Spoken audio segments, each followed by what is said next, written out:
Check this out. There's no door for the elevator. The place we're staying at. It's actually it's a nice ass room.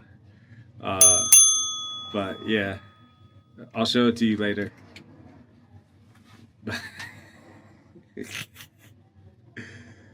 Oh man, no door.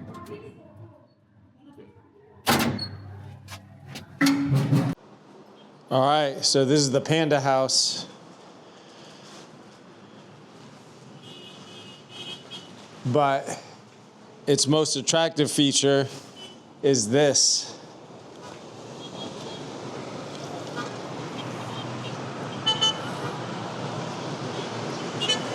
You can't really beat this view.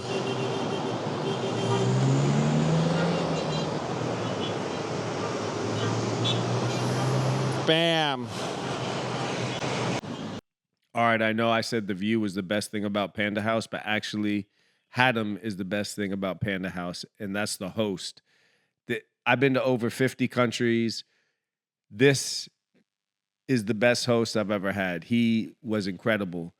Not only did he give us information and even buy us some stuff, he also gave us his time, like hours of it, sharing, taking me to shisha, going to the beach, showing me where to get some bomb-ass seafood. That is why you need to go to Panda House.